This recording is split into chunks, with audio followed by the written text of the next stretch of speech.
അപ്പോൾ എൻ്റെ ഏറ്റവും കൂടുതൽ റിസൾട്ട് ജനങ്ങൾക്ക് ഉണ്ടാക്കി കൊടുത്ത മെഡിറ്റേഷനാണ് ഹാപ്പിനെസ് മെഡിറ്റേഷൻ എന്ന് പറയുന്നത്. ദൈവത്തിൻ്റെ അടുത്ത് പോകുന്നു, അവിടെയാണ് ഇതിൻ്റെ യഥാർത്ഥ. അപ്പോൾ അങ്ങനെയാണെങ്കിൽ തിരിച്ചു ചോദിക്കണം, ദൈവം എവിടെ ഇരിക്കണ്ടേ? ഞാൻ എപ്പോഴും പറയാൻ 5 കാര്യങ്ങളാണ് നമ്മുടെ ഏറ്റവും ജീവിതത്തിൽ fundamental: wealth, health, relationship, entertainment, അതുപോലെ സ്പിരിച്വാലിറ്റി. ഈ 5 കാര്യങ്ങൾ ബാലൻസ് ചെയ്യണം. സമ്പത്തില്ലാതെ എനിക്ക് കൊടുക്കാൻ പറ്റില്ല. എനിക്കൊരാൾക്ക് നൽകണം, എനിക്ക് ലഭിക്കും വേണം. കാര്യസാധ്യത്തിനുള്ള മെഡിറ്റേഷൻ, അതിനാണ് ഏറ്റവും കൂടുതൽ റിസൾട്ട്. നമുക്ക് യൂട്യൂബിലൊക്കെ നോക്കിയാൽ കാണാൻ ആൾക്കാർ പറയും. അപ്പോൾ മിനിയാന്നൊരു ഉദാഹരണമാണ് ഞങ്ങളുടെ മെഡിറ്റേഷൻ, കോയിൻ മെഡിറ്റേഷൻ എന്നൊരു മെഡിറ്റേഷൻ. എനിക്ക് നാളെ രാവിലെ 10 മണിക്ക് 1 ലക്ഷം രൂപ എവിടെ നിന്നാണെന്നും എനിക്കറിയില്ല. എനിക്ക് 1 ലക്ഷം രൂപ കിട്ടിയേ പറ്റും. ഇത് ആവശ്യമാണ്. ദിനേഷ് സാർ നമസ്തേ. നമസ്കാരം സാർ. ഈ ഹാപ്പിനെസ്, എനിക്ക് സാർ കൂടുതലും ചെയ്യുന്നത് ഹാപ്പിനെസ് മെഡിറ്റേഷനുകൾ ഒരുപാട് ചെയ്യുന്നുണ്ടെന്ന് തോന്നുന്നു. യഥാർത്ഥത്തിൽ എന്താണ് ഈ ഹാപ്പിനെസ് മെഡിറ്റേഷൻ? നമ്മൾ വെറുതെ ഇരുന്ന് കഴിഞ്ഞാൽ നമുക്ക് സന്തോഷം വരുമോ?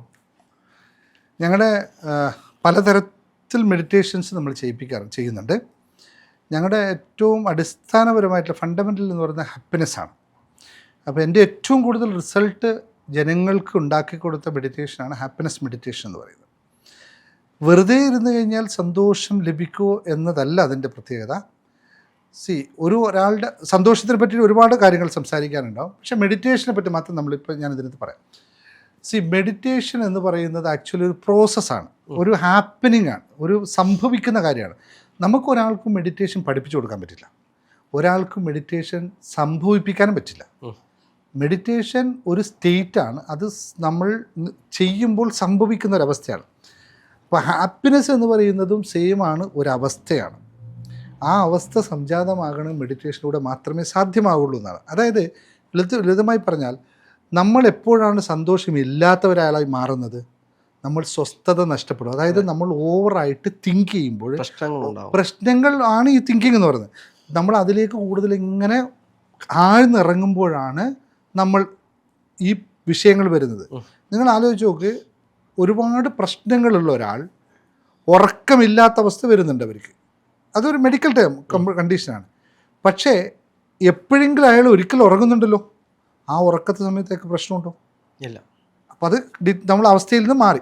ആക്ച്വലി അയാൾ പ്രശ്നങ്ങളൊന്നും മാറിയിട്ടില്ല, ആ സമയത്ത് അയാളുടെ മൈൻഡ് മാത്രമേ മാറിയിട്ടുള്ളൂ, അല്ലേ? ഇപ്പം ഞങ്ങൾ മെഡിറ്റേഷൻ ചെയ്യിപ്പിക്കുന്നത് വെച്ചാൽ നമ്മളൊരു പ്രത്യേക നമുക്കെല്ലാം ഈ ഉറക്കം എന്ന് പറയുന്നത് മനുഷ്യൻ്റെ അവസ്ഥകളെന്ന് പറയുന്നത് ഫ്രീക്വൻസികളാണ്, ബ്രെയിനിൻ്റെ ഫ്രീക്വൻസി ചേഞ്ചസ് ആണ്. അപ്പം നമ്മൾ ബോധപൂർവം ഫ്രീക്വൻസി ചേഞ്ച് ചെയ്ത് കഴിഞ്ഞാൽ ആ സ്റ്റേറ്റ് നമുക്ക് ഉണ്ടാക്കിയെടുക്കാൻ പറ്റും. അപ്പോൾ നമ്മൾ നോർമലി ഇപ്പോൾ സംസാരിക്കുന്നത് നമ്മൾ ബീറ്റ ഫ്രീക്വൻസിയിലാണ്.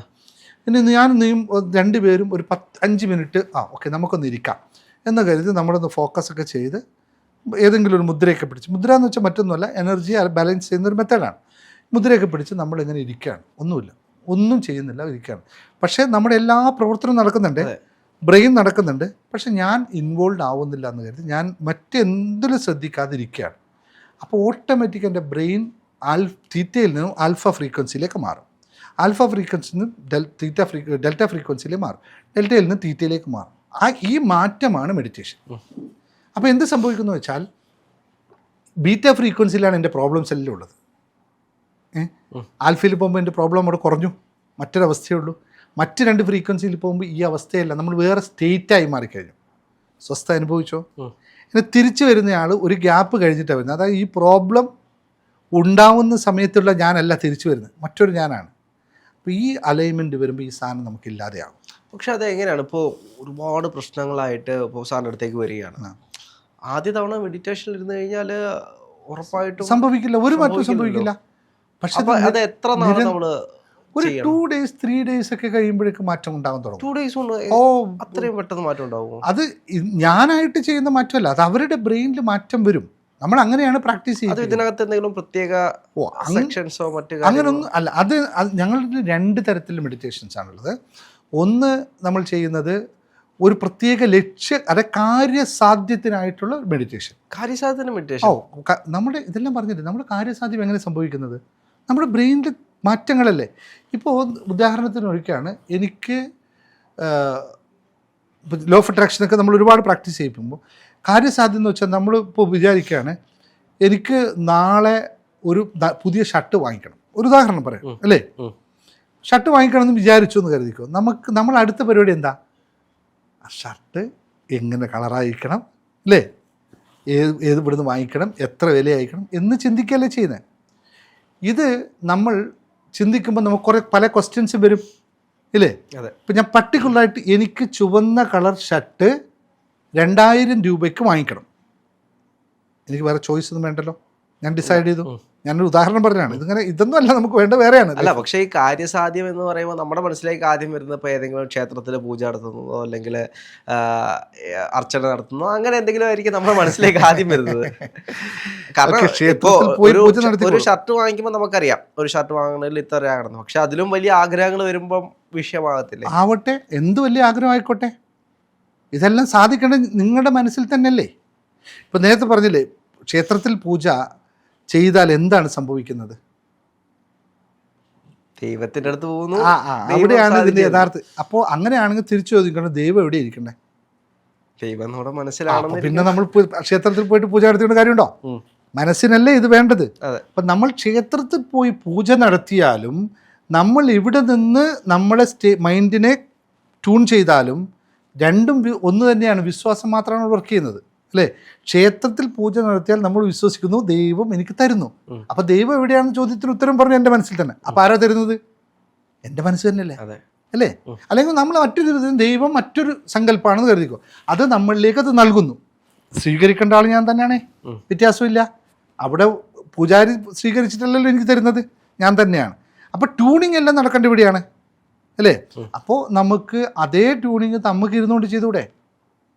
എല്ലാ സങ്കല്പങ്ങളും എല്ലാ പ്രാർത്ഥനകളും ഇങ്ങനെ തന്നെയാണ്. ഇതൊന്നും കുറച്ച് പറയാനില്ല, എല്ലാം ഇങ്ങനെ തന്നെയാണ്. നമ്മൾ പോയി ഭഗവാനിൽ കൂപ്പുകയോടെ അർപ്പിച്ചിട്ട് ഭഗവാനിൽ പൂർണ്ണമായി അർപ്പിക്കുക എന്ന് പറയുന്നത് നമ്മൾ ഭഗവാനിലെ എനർജിയിലേക്ക് അലൈൻ ചെയ്യുക. ഇതാണ് അർപ്പിക്കുക എന്ന് പറഞ്ഞാൽ അർത്ഥം. അർപ്പണം എന്ന് പറയുന്നത് നമ്മൾ പൂർണ്ണമായിട്ട് അർപ്പിക്കും. അപ്പോൾ എന്ത് സംഭവിക്കുന്നു? അവിടെയും ഇവിടെയും ഞാൻ തന്നെയായി മാറും അല്ലേ? അപ്പോൾ അവിടെയുള്ളത് എന്നിലേക്ക് വരും ഇല്ലേ? ഇതല്ലേ ഭഗവാൻ അനുഗ്രഹിച്ചു എന്ന് പറഞ്ഞാൽ എന്താ? ഭഗവാനിലുള്ള ആ സങ്കല്പം നമ്മളിലേക്ക് വരുന്നു. ഇതല്ലേ സങ്കല്പം നമ്മുടെ അല്ലേ? അപ്പോൾ ഭഗവാനിലെല്ലാം ഉണ്ട്, എന്നിലും ഉണ്ടല്ലോ. നീയും ഞാനും ഒന്നാണ് അല്ലേ? ഇതാണല്ലോ നമ്മുടെ സങ്കല്പം. അപ്പം നിന്നിലുള്ളതെല്ലാം എന്നിലുമുണ്ട്, എന്നിലുള്ളതെല്ലാം നിന്നിലുമുണ്ട് അല്ലേ? അങ്ങനെയാണെങ്കിൽ എനിക്ക് ഒരു ഉദാഹരണം പറയാം. ഇപ്പം നമ്മൾ സാധാരണ പ്രാർത്ഥന എന്താണ്? ദൈവമേ എനിക്ക് നല്ലത് വരുത്തണം, അല്ലെങ്കിൽ ദൈവമേ എനിക്ക് നല്ലൊരു ജോലി തരണേ, ഇതല്ലേ? ഈ ജോലി തരണേ എന്ന് പറഞ്ഞിട്ട് ഒരാൾ പ്രാർത്ഥിക്കുകയാണെന്ന് കരുതി, അമ്പലത്തിൽ പോയിട്ട് പ്രാർത്ഥിക്കാം, അവൻ മുട്ടപ്പായി പ്രാർത്ഥിക്കുകയാണെന്ന് കരുതിക്കോ, ജോലി തരണേ ജോലി തരണേ ജോലി തരണേ ജോലി തരണേ. ദൈവം ഒരു ദിവസം ചോദിക്കും, വത്സാ ഇങ്ങോട്ട് വരൂ, എന്ത് ജോലിയാണ് മോനെ വേണ്ടത് എന്ന് ചോദിച്ചാൽ ഉത്തരവുണ്ടോ? ഇല്ല. പക്ഷെ ഞങ്ങൾ ഈ മെഡിറ്റേഷൻ ചെയ്യിപ്പോൾ ഇങ്ങനെയല്ല. ഒരാൾ പറയാണ് എനിക്ക് ജോലി വേണം, അപ്പോൾ നമ്മൾ അടുത്ത ചോദ്യം ചോദിക്കും, എന്ത് ജോലിയാണ് വേണ്ടത്? അപ്പോൾ അയാൾ പറയും എനിക്ക് 25,000 രൂപ ഉള്ള ഇന്ന് ജോലി വേണം. ക്ലിയറായേ? എപ്പോൾ വേണം? ഇതാണ് ഞാൻ പറഞ്ഞ ഒരു പ്രത്യേക കാര്യസാധ്യത്തിനുള്ള ഇത് എന്ന് വെച്ചാൽ. അപ്പോൾ എപ്പോൾ വേണം? എനിക്ക് ഏപ്രിൽ മാസം ആകുമ്പോൾ വേണം. എവിടെ വേണം? ഇന്ന സ്ഥലങ്ങളൊക്കെ പറ്റും. ഓക്കെ, റെഡി, സെറ്റ് ചെയ്തോ, എഴുതിക്കോ, തയ്യാറാക്കിക്കോ, സെറ്റ് ചെയ്തോ, മെഡിറ്റേഷനോ. പിന്നെ ആ മെഡിറ്റേഷൻ 1 മണിക്കൂർ നേരം ഇവൻ്റെ ചിന്ത മുഴുവൻ ഇത് മാത്രമേ ഉള്ളൂ. മെഡിറ്റേഷൻ സ്റ്റേറ്റിലേക്ക് കൊണ്ടുപോയിട്ട് നമ്മൾ പറയും, നിൻ്റെ ഇന്ന് ചിന്തിച്ച കാര്യം ഇന്ന സമയത്ത് നടക്കുകയാണ്, എന്ന രീതിയിൽ നടക്കുകയാണ്. ഇത് നിൻ്റെ മനസ്സിനെ പ്രോഗ്രാം ചെയ്യുകയാണ് ചെയ്യുന്നത്, മറ്റൊന്നുമല്ല. ദൈവികതയിൽ ഊന്നിക്കൊണ്ട്, ദൈവികത എന്ന് പറഞ്ഞാൽ നേരത്തെ പറഞ്ഞു രണ്ടൊന്നാണല്ലോ, ഇതിൽ ഊന്നിക്കൊണ്ട് നിൻ്റെ മനസ്സിനെ പ്രോഗ്രാം ചെയ്യുകയാണ്. ശബ്ദവീചികളിലൂടെ അല്ലെങ്കിൽ മറ്റ് അഫർമേഷനിലൂടെ നമ്മൾ പ്രോഗ്രാം ചെയ്യുകയാണ്, വിശ്വസിപ്പിക്കുകയാണ്. അത് കഴിഞ്ഞ് പുറത്തിറങ്ങുമ്പോൾ നീ ആരായി മാറി? നിങ്ങൾ ആരായി മാറി? ഇത് ലഭിച്ച ഒരാളായി മാറിയില്ലേ? വിശ്വസിച്ചില്ലേ? നമ്മുടെ മൈൻഡിൻ്റെ പ്രക്രിയയാണല്ലോ. പിന്നെ അതിൻ്റെ പ്രവർത്തനം തുടങ്ങുമല്ലോ ഓട്ടോമാറ്റിക്കായിട്ട് സംഭവിക്കുകയെന്ന് വെച്ച് കഴിഞ്ഞാൽ, ഞാൻ ഉദാഹരണം പറഞ്ഞുതരാം. കഴിഞ്ഞ പ്രാവശ്യം ഞങ്ങളൊരു ഫേമസ് ആയ മെഡിറ്റേഷൻ 2020 മെഡിറ്റേഷൻ ഉണ്ട്. അതായത് മറ്റൊന്നുമല്ല. അതെ, എനിക്കിത് കഴിഞ്ഞിട്ട് ചോദിക്കാനുള്ള മറ്റൊരു കാര്യമായിരുന്നു, എങ്ങനെയാണ് ഇതെല്ലാം ആളുകൾക്ക് സൗജന്യമായിട്ട് യൂട്യൂബിലൂടെ പറഞ്ഞു കൊടുക്കാൻ സാധിക്കുന്നത്? പലപ്പോഴും ആളുകൾ ഇതെല്ലാം ഒരു മറ്റൊരു രീതിയിലായിരിക്കും കൊണ്ടുപോകുന്നത്. ഇത് യൂട്യൂബിലൂടെ ആളുകൾക്ക് പറഞ്ഞു കൊടുക്കണം, അത് എങ്ങനെയാണ്? അല്ല, യൂട്യൂബിലൂടെ പറഞ്ഞു കൊടുക്കുക എന്ന് പറഞ്ഞാൽ, ഞാൻ ആദ്യം പറയാം, ഞാൻ എൻ്റെ ലൈഫിൽ ഒരുപാട് ഒബ്സ്റ്റാക്കിൾസിലൂടെ കടന്നു വന്ന ഒരാളാണ് ഞാൻ. ഒബ്സ്റ്റാക്കിൾസ് എന്ന് പറഞ്ഞാൽ ഇതൊക്കെ ഉണ്ടാകുന്ന സമയത്ത് ഒരുപാട് മാറ്റങ്ങൾ സംഭവിച്ചു, പിന്നെ മാറ്റങ്ങൾ വരുത്തി ഇന്ന് ഈ നിലയിൽ എത്തിയിരിക്കുന്ന ആളാണ്. ഇന്ന് ഈ നിലയിൽ എന്ന് പറഞ്ഞാൽ ഞാനിപ്പോൾ ഓരോ ഡിഗ്രികൾ കരസ്ഥമാക്കിയൊക്കെ ഇങ്ങനെയുള്ള ഒരു മാനിഫെസ്റ്റേഷനിലൂടെയാണ്. അപ്പോൾ സൗജന്യം എന്ന് പറഞ്ഞാൽ എന്താണെന്ന് ചോദിച്ചു കഴിഞ്ഞാൽ, നമ്മൾ ഒരു കാര്യം ചെയ്യുന്നു, ഒരു കർമ്മം ചെയ്യുന്നു, അതിനൊരു പ്രതിഫലം നമ്മൾ ഇച്ഛിക്കുന്നുണ്ടാവും അല്ലേ? ഇപ്പോൾ ഞാനൊരു കാര്യം ഒരാൾക്ക് പറഞ്ഞു കൊടുക്കുന്നു, അത് അയാൾക്ക് ഗുണമായി മാറുന്നു, അതല്ലേ ആക്ച്വലി എൻ്റെ പ്രതിഫലം അല്ലേ? അപ്പോൾ പ്രതിഫലം എനിക്ക് കിട്ടുന്നല്ലോ. ഞാനൊരു കാര്യം പറഞ്ഞു നോക്കുമ്പോൾ നീ വേണമെന്ന് ചെയ്തോ, നിനക്ക് കിട്ടിയേ കിട്ടട്ടെ എന്നതല്ലല്ലോ എൻ്റെ ഉദ്ദേശം, നിങ്ങൾക്ക് ഗുണമായി മാറണമെന്ന്. അപ്പോൾ ആ ഗുണം അയാൾക്ക് കിട്ടിയെന്ന് ഞാൻ അറിയുമ്പോഴാണ് എനിക്ക് എൻ്റെ കർമ്മം പൂർണ്ണമായി മാറുന്നത്, ഇല്ലേ? പിന്നെന്താണെന്ന് വെച്ചാൽ മറ്റൊരു കാര്യം കൊണ്ടിട്ട് അങ്ങനെ മാത്രം തീരുന്നത്. ഇപ്പം എനിക്ക് ചാരിറ്റി ട്രസ്റ്റ് ഉണ്ട്, ചാരിറ്റി സൊസൈറ്റി കമ്മിറ്റി ഉണ്ട്, നമ്മൾ ഒരുപാട് കാര്യങ്ങൾ ഇങ്ങനെ കാര്യം ചെയ്ത്. അപ്പം അതിൻ്റെ ഭാഗം തന്നെയാണ്. എനിക്ക് ബിസിനസ് ഉണ്ട്, ജോലിയുണ്ട്, എൻ്റെ വൈഫിന് ജോലിയുണ്ട്, ബിസിനസ്, ഞങ്ങൾ രീതിയിൽ പോകുന്നതാണ്. പക്ഷേ ചില ആൾക്ക് നമ്മൾ ഇത് 90% ഫ്രീ ആണ് കൊടുക്കുന്നത്, എല്ലാ ദിവസവും ഫ്രീ ക്ലാസ് ഉണ്ട് ഞങ്ങൾക്ക്. പക്ഷേ 10% ചാർജ് തരുന്ന ആൾക്കാരുണ്ട്. ഈവൻ ഞാനൊരു കാര്യം പറയാം, പലപ്പോഴും ഞാൻ കണ്ടിട്ടുള്ളത്, ഇപ്പോൾ എൻ്റെ യൂട്യൂബ് ചാനലിൽ പല ടെക്നിക്കുകളും ഞാൻ പറഞ്ഞു കൊടുത്തിട്ടുണ്ട്. 90% അവർക്ക് റിസൾട്ട് കിട്ടിയിട്ടുണ്ട്. അവരാദ്യം ചോദിക്കുന്ന കാര്യം എന്താണെന്നറിയോ? സാറേ ഗൂഗിൾ പേ നമ്പർ തരുമോ? 10 രൂപ അയച്ച അമ്മമാരുണ്ട് വെറുതെ. അതായത് ഞാൻ ചെയ്തു, എനിക്ക് റിസൾട്ട് കിട്ടി, സാറിന് എന്തെങ്കിലും നൽകണം. എനിക്ക് 10 രൂപ കിട്ടിയാൽ സന്തോഷമാണ്. 10,000 രൂപ തരുന്നു, 1,00,000 രൂപ തരുന്ന ആൾക്കാരുണ്ട്. എന്നുവെച്ചാൽ ഇത് അവരുടെ സന്തോഷമാണ്. അതേസമയത്ത് 10% കോഴ്സുകളുണ്ട് നമുക്ക്. കാരണം കോഴ്സ് ഇതൊക്കെ ഒരു ദിവസം നമുക്കിപ്പോൾ എപ്പോഴും കണ്ടിന്യൂസ് ആയിട്ട് ഒന്നിനെ പത്രം തുറന്ന് പഠിപ്പിക്കാൻ പറ്റില്ലല്ലോ. അപ്പോൾ സിലബസ് ആക്കിയിട്ട് കോഴ്സുകളുണ്ട്. 10-35ഓളം സിലബസ് കോഴ്സുകളുണ്ട്. അതിനിഷ്ടം പോലെ ആൾക്കാരുണ്ട്, അവരെയും ഞാൻ പഠിപ്പിക്കുന്നു. ഞങ്ങൾ 6-7 കോച്ചുമാർ ഇപ്പോൾ എൻ്റെ അണ്ടറിലുണ്ട്, അവരൊക്കെ പഠിപ്പിക്കുന്നു. അപ്പോൾ അതിനുള്ള വരുമാന മാർഗ്ഗങ്ങളൊക്കെ അത്യാവശ്യം നമുക്ക്, ഞാൻ അങ്ങനെ ഇതിനൊരു കംപ്ലീറ്റ് കൊമേഴ്ഷ്യൽ വർക്കരിച്ചുകൊണ്ടുള്ള പരിപാടിയല്ല. മറ്റുള്ള ചെയ്യുന്നുണ്ടോ എന്ന് എനിക്ക് വിഷയമല്ല. കാരണം അതൊക്കെ അവരുടെ ഓരോ എല്ലാവരും നിലനിൽപ്പാണല്ലോ. ഞാൻ എപ്പോഴും പറയുന്നത് 5 കാര്യങ്ങളാണ് നമ്മുടെ ഏറ്റവും ജീവിതത്തിൽ fundamental: wealth, health, relationship, entertainment, അതുപോലെ സ്പിരിച്വാലിറ്റി. ഈ 5 കാര്യങ്ങൾ ബാലൻസ് ചെയ്യണം. സമ്പത്തില്ലാതെ എനിക്ക് കൊടുക്കാൻ പറ്റില്ല. എനിക്കൊരാൾക്ക് നൽകണം, എനിക്ക് ലഭിക്കും വേണം. അപ്പോൾ അതുകൊണ്ട് ഇവർ തരുന്നുണ്ട്. ഇതുവരെ 1.5 വർഷമായിട്ട് സന്തോഷത്തോടെ നൽകുന്നുണ്ട്. ഇനിയും അവരുണ്ട്. അല്ല, അതിൻ്റെ കൂടെ കിട്ടുന്ന ആ സ്നേഹമാണ്. ഇതൊക്കെ നിങ്ങൾ പറഞ്ഞു. ഇപ്പോൾ ഈ 1.5 വർഷത്തിനടുത്ത് ഞാൻ പറഞ്ഞു, ഓരോ അമ്മമാരൊക്കെ അയക്കുന്ന മെസ്സേജുകൾ കേട്ടാൽ മതി. അതിനേക്കാളും വലിയ പുണ്യമൊന്നും കിട്ടാനില്ല. അവരെ വീട്ടിൽ വന്ന് ഇപ്പോൾ എൻ്റെ ലൈവ് പ്രോഗ്രാമിൽ, ഇപ്പോൾ കൊല്ലത്ത് മറ്റന്നാൾ ലൈവ് പ്രോഗ്രാം, 22-ാം തീയതി ലൈവ് പ്രോഗ്രാം, 150 ആൾക്കാർ വരുന്നുണ്ട്. എല്ലാം അമ്മമാരാണ്. അവരുടെ ലൈഫ് മാറിയതിന് ശേഷം വരികയാണ് ഒന്ന് കാണാൻ, ഒന്ന് സംസാരിക്കാൻ. ഞാൻ അവിടേക്കൊന്നും മിറാക്കിളുകൾ ഇതാ പിടിച്ചോ റേഷൻ ഷോപ്പിൽ പോകുന്ന അങ്ങനെയൊന്നുമില്ല. അങ്ങനെയൊന്നും അല്ല ഞാൻ ഉദ്ദേശിക്കുന്നത്. പക്ഷെ അവർക്ക് സന്തോഷമായിട്ട് ഇപ്പോൾ ഇരിക്കാൻ പറ്റും. പെൻഷനായി 45 വയസ്സ്, മക്കളും ഓരോ ഇത് കഴിഞ്ഞപ്പോൾ അവർക്ക് സന്തോഷം ഇരിക്കാൻ പറ്റുന്നുണ്ടോ? എനിക്ക് കൊടുക്കാൻ പറ്റുന്നതല്ലേ ലൈഫിൽ ഒരു എത്രയോ 1,00,000 കൊടുക്കുന്നതിനേക്കാളും ഏറ്റവും വലിയ കാര്യമല്ലേ ഒരാൾക്ക് സന്തോഷം കൊടുക്കാന്ന്. എൻ്റെ ക്ലാസ്സിൽ വരുന്ന 90 വീടുകളിലുള്ള അമ്മമാർക്കാണെന്നൊന്ന് കൂടുതലും ഇത് എഫക്റ്റീവ് ആകുന്നത്. ഞാൻ ഏറ്റവും കൂടുതൽ നമ്മുടെ കോഴ്സിൽ ഏറ്റവും കൂടുതൽ ആൾക്കാരെ അട്രാക്റ്റ് ചെയ്യുന്നത് ഞാൻ അമ്മമാരെയാണ്. കാരണം അതിൻ്റെ കോൺസെപ്റ്റ് ഇത്രയേ ഉള്ളൂ: ഒരു കുടുംബത്തിൽ ശാന്തത അല്ലെങ്കിൽ സമാധാനം നിലനിർത്താൻ ആ വീട്ടിൽ അമ്മ മാറിയാൽ മതി. അമ്മ മാറിക്കഴിഞ്ഞാൽ ആദ്യം, അതായത് ഭാര്യ മാറിക്കഴിഞ്ഞാൽ ഭർത്താവ് ഓട്ടോമാറ്റിക് മാറും. എന്ന് വെച്ചാൽ ഭാര്യയ്ക്ക് മാറ്റാൻ പറ്റും, ഓൾമോസ്റ്റ് ആൾക്കാരെയും മാറ്റാൻ പറ്റും. പിന്നെ അമ്മ മാറിക്കഴിഞ്ഞാൽ മക്കൾ ഓട്ടോമാറ്റിക് മാറും, സ്വാഭാവികമാണ്. ഞങ്ങളുടെ ക്ലാസ്സിലേക്ക് ഇഷ്ടം പോലെ 100 കണക്കിന് എക്സാമ്പിൾ പറയാൻ പറ്റും. അതായത് ഒരു ജസ്റ്റ് ഇതിൻ്റെ ഒരു ഉദാഹരണം പറഞ്ഞു പോകാം. ഒരമ്മക്ക് ഒരു മകനാണ്, തൃശ്ശൂർക്കാരൻ, ഒറ്റ മകനേ ഉള്ളൂ. ഒരു മകൻ, ഭർത്താവ് മരിച്ചുപോയി. അമ്മ ഏകദേശം ഒരു 58-55 വയസ്സായി. മകൻ 33 വയസ്സായി, കല്യാണം കഴിച്ചിട്ടില്ല. മകൻ എന്നും മദ്യപിച്ചിട്ടേ വരുള്ളൂ. ഒരു ദിവസം ഞാൻ ക്ലാസ് എടുക്കുമ്പോൾ അമ്മയൊന്നും പറയില്ല. അവൻ ക്ലാസ് എടുക്കുമ്പോൾ അമ്മ ഇങ്ങനത്തെ ക്ലാസ്സൊന്നും കയറരുത്, അങ്ങനെയാണ് ഇങ്ങനെയാണ്, ഒച്ചപ്പാടും ബഹളമൊക്കെ ആക്കുന്ന കേൾക്കാം. ഒരു ദിവസം യാദൃശ്ചികമായിട്ട് ഞാൻ തൃശ്ശൂർ പ്രോഗ്രാം നിന്നപ്പോൾ ഈ അമ്മ എൻ്റെ പ്രോഗ്രാമിൽ വന്നു. അപ്പോൾ അമ്മ വന്നത് കേട്ടിട്ട് ഇവൻ വന്നു, ഈ ആളും കൂടി വന്നു പ്രോഗ്രാമിൽ. അമ്മ എവിടേക്കാണ് പോകുന്നത് നോക്കാനായിട്ട് വന്നപ്പോൾ നമ്മളവിടെ കണ്ടു. ഞാൻ പറഞ്ഞു കയറി ഇരിക്കുമെന്ന് പറഞ്ഞു. അപ്പോൾ നല്ല തണ്ണിയിലുണ്ടായിരുന്നു, നല്ല വെള്ളത്തിലുണ്ടായിരുന്നു. കയറി വന്നു. അപ്പോൾ ഞാൻ ഇരുത്തി അവിടെ. കുറച്ച് കഴിയുമ്പോൾ ആളങ്ങ് കരയാൻ തുടങ്ങി. കരച്ചിൽ ഈ മനുഷ്യൻ.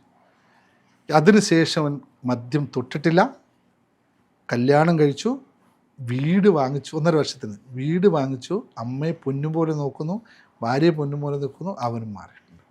ഒന്നും സംഭവിച്ചില്ല. ഒറ്റ നിമിഷം കൊണ്ട് മാറിയത് അതെല്ലാം അവരിലുണ്ടാവും. അവർ മാറണമെന്ന് ആഗ്രഹിക്കുന്നുണ്ടാവും. ഇപ്പോൾ ഇപ്പോൾ ഇത്രയും ആൾക്കാർ മദ്യപിക്കുന്ന ആൾക്കാരോട് ചോദിച്ചു, ഒരുപാട് ആൾക്കാർ ആരെങ്കിലും മോശമാവണമെന്ന് പറഞ്ഞിട്ട് മദ്യപിക്കുന്നുണ്ടോ? ഇല്ലല്ലോ. അതൊരു സിറ്റുവേഷൻ ചെയ്യുന്നതാണ്. അപ്പോൾ അവരുടെ ഉള്ളിൽ അതുണ്ട്. അതിനെവിടെയോ അവർക്ക് ബാലൻസ് ചെയ്യാൻ പറ്റുന്നില്ല എന്നുള്ളതാണ്. ആ ആസക്തിയെ അവർക്ക് കൺട്രോൾ ചെയ്യാൻ പറ്റുന്നില്ല എന്നുള്ളതാണ്. ആ ആസക്തി കൺട്രോൾ ചെയ്യേണ്ട ഒരു അവസ്ഥ അവർക്ക് കിട്ടിയാൽ മതി, അത് പൊക്കോളും. ഇഷ്ടം പോലെ ആൾക്കാർ മാറിയിട്ടുണ്ട്, ഇഷ്ടം പോലെ ഛർദ്ദിച്ച അവശരായ ആൾക്കാരുണ്ട്. പിറ്റേ ദിവസം നാളെ നമ്മുടെ ക്ലാസ്സിൽ വന്ന് പറഞ്ഞിട്ട് അവൻ നാളെ എൻ്റെ ക്ലാസ് വന്നിട്ട് എനിക്ക് മദ്യപാനം നിർത്തണമെന്ന് പറഞ്ഞവരോട് ഞാൻ പറഞ്ഞു ഓക്കെ നാളെ മുതൽ 3 ദിവസം ഛർദ്ദിച്ചാൽ നിർത്തുക വെച്ചു. അയ്യോ ഛർദ്ദിച്ച പിന്നെ ഞാൻ തുടത്തില്ല എന്ന് പറഞ്ഞു വന്ന് പിറ്റേ ദിവസം മുതൽ ഛർദ്ദിച്ച് അവശരായിട്ട് നിർത്തിയവരുണ്ട്. അതൊക്കെ ഈ മെഡിറ്റേഷനിൽ അങ്ങനെ ഗുണങ്ങളുണ്ട്. മെഡിറ്റേഷനിലൊക്കെ ഇതൊക്കെ ചെയ്യാൻ പറ്റും. മെഡിറ്റേഷൻ മാത്രമല്ല, അതുപോലെ ഒരുപാട് ഹീലിംഗ് തെറാപ്പികളുണ്ട്. ഹീലിംഗ് തെറാപ്പികളിലൊക്കെ നമുക്ക് അഡ്ജസ്റ്റ് ചെയ്തെടുക്കാൻ പറ്റും ആൾക്കാർ. കാരണം എല്ലാവരിലും നെഗറ്റീവും പോസിറ്റീവും ഉണ്ട്. മദ്യപാനം അധികം കഴിക്കുന്നവർ നെഗറ്റീവ് കൂടും. അപ്പോൾ അവർ നെഗറ്റീവിനൊന്ന് അലൈൻ ചെയ്തിട്ട് അതിനെ ഒന്ന് പുള്ളി ചെയ്തിട്ടൊന്ന് ത്രോ ചെയ്താൽ മതി. ഹീലിങ്ങിലൂടെ ചെയ്യാൻ പറ്റുന്നതാണ്. പക്ഷെ ഒരു സത്യമേ ഉള്ളൂ, നിങ്ങൾ വേണമെന്ന് ആഗ്രഹിക്കണം. നിങ്ങൾ മാറാൻ തയ്യാറായാൽ ഇത് എല്ലാ വഴികളുണ്ട്. ഇതെല്ലാം മനസ്സിലുള്ള മാറ്റങ്ങൾ. കള്ള് കുടിക്കില്ല എന്നൊരാൾ തീരുമാനിച്ചാൽ മതി. തീരുമാനമാണ് പ്രധാനം. ഇതൊക്കെ സാധ്യമാണ്. അപ്പോൾ ഞങ്ങൾ മെഡിറ്റേഷനിൽ ഒരു ടൈപ്പ് മെഡിറ്റേഷൻ, അപ്പോൾ കാര്യസാധ്യത്തിനുള്ള മെഡിറ്റേഷൻ, അതിലാണ് ഏറ്റവും കൂടുതൽ റിസൾട്ട്. നമുക്ക് യൂട്യൂബിലൊക്കെ നോക്കിയാൽ കാണാൻ ആൾക്കാർ പറയുന്നത്. അപ്പോൾ മിനിയാന്നൊരു ഉദാഹരണമാണ് ഞങ്ങളുടെ ഒരു മെഡിറ്റേഷൻ, കോയിൻ മെഡിറ്റേഷൻ എന്നൊരു മെഡിറ്റേഷൻ.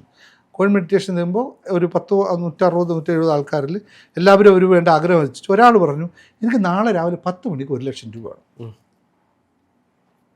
മെഡിറ്റേഷൻ അതിനാണ് അവർ പങ്കെടുത്തത്. വേണം എവിടെ നിന്നാണെന്നും എനിക്കറിയില്ല, എനിക്ക് 1 ലക്ഷം രൂപ കിട്ടിയേ പറ്റൂ, എൻ്റെ ആവശ്യമാണ്. വേറെ ഒരു കണ്ടീഷനില്ല, 1 ലക്ഷം രൂപ വേണം.